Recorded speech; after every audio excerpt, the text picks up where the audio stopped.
शिवाय। ॐ नमः शिवाय। Hari Om. Trimurtihi. Murta means form. Amurta means formless. Tri means three. This name of Lord Shiva is to say that the Lord is of the nature of the Veda, the Rig, Yajur, and Sama Veda. That is one classification. Another one we have is Rig, Yajur, Sama, and Atharva. Don't think any mantras are omitted in both the classification. It's just the categorization which is done different. So the Lord is of the nature of the Veda itself.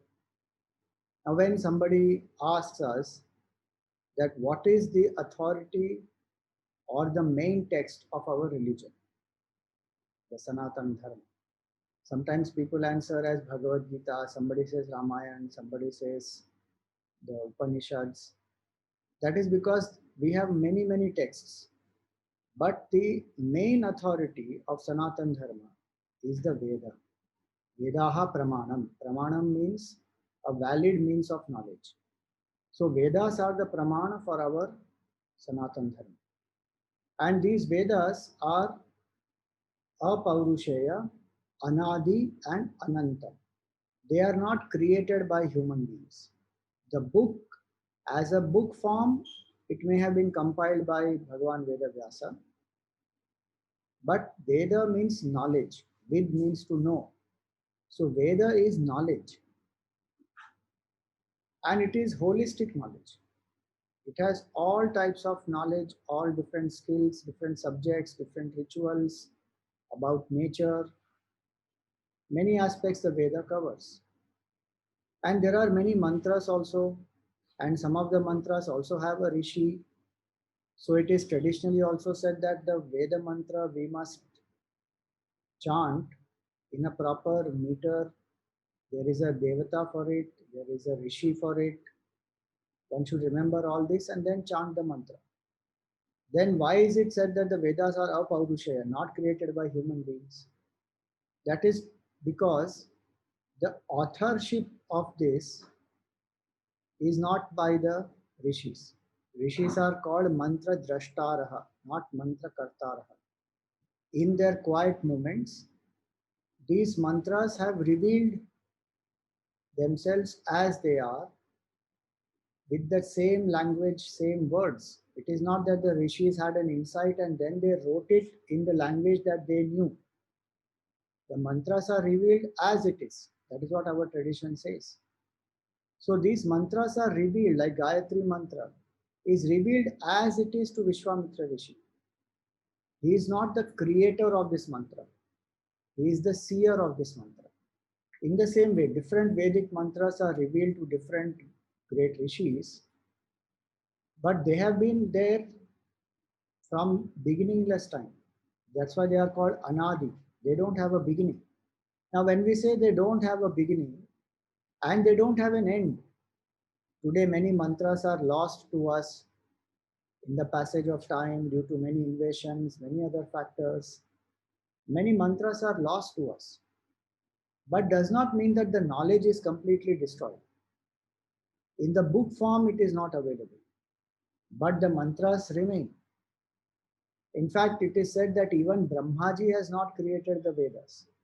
Brahmaji uses the help of the Vedas to make the whole creation. It is said even Paramatma has not created the Vedas. That's why they are Anadi and Ananta, because they are the nature of Paramatma. An example given for that is the breath. Yasya nishvasitam vedaha. A person cannot be without the breath.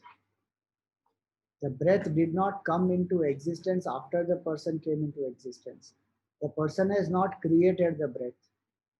In the same way, Vedas are as though the breath of the Paramatma. Meaning, Veda and Paramatma are one. So, it is said that Paramatma has also not created the Vedas. Because if Paramatma is created, then it will become Sadi means it has a beginning. And what has a beginning will have an end.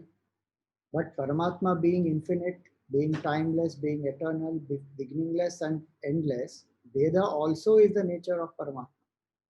And that's why we call the Veda as Veda Bhagavan.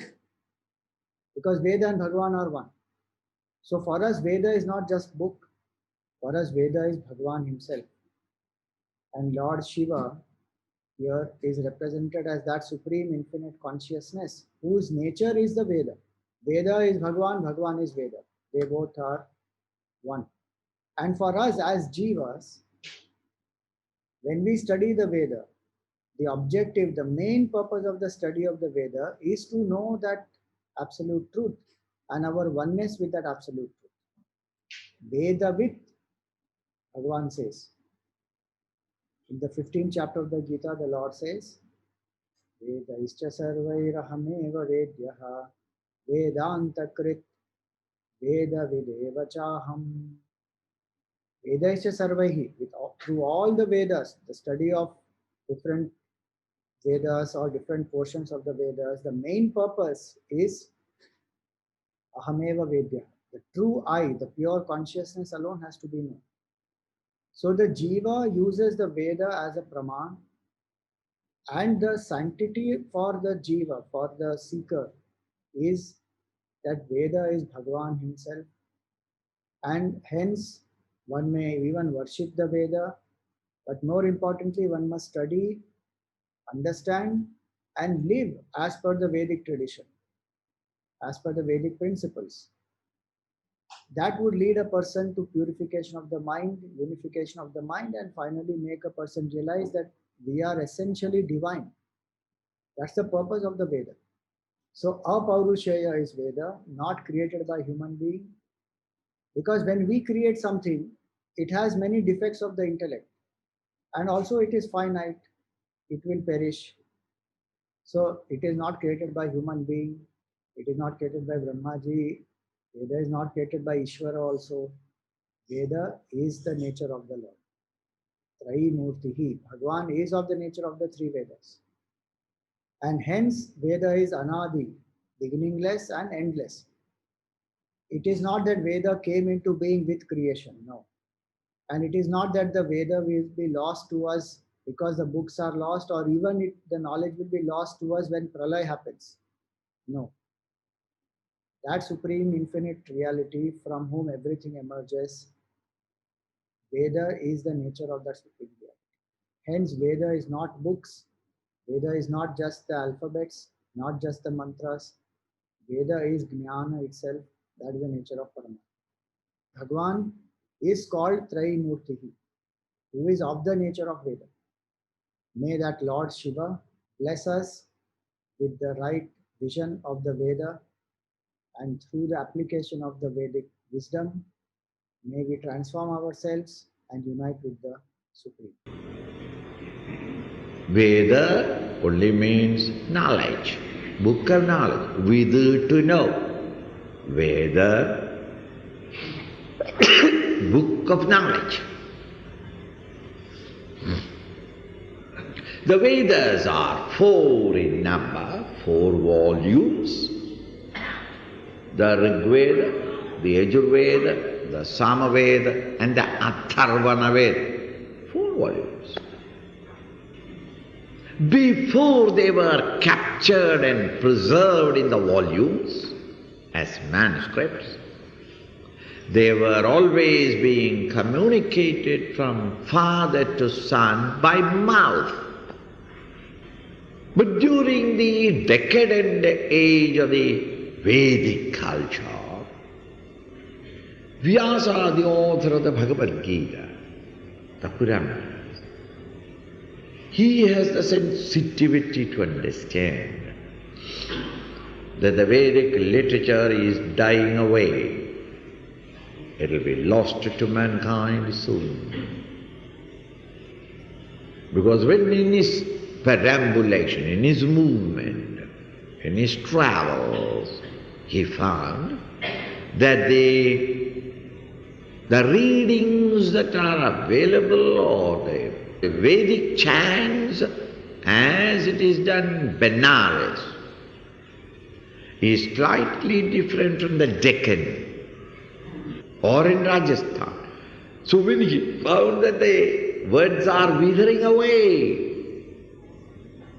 he collected all these various renderings, edited them, and compiled them into these 4 volumes.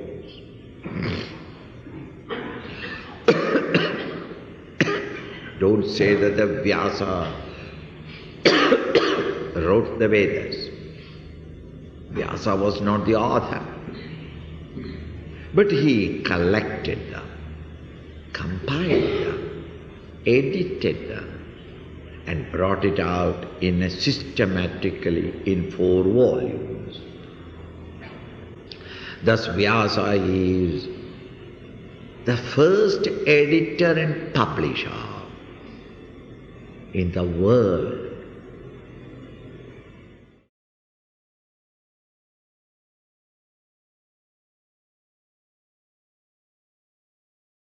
Om Namah Shivaya.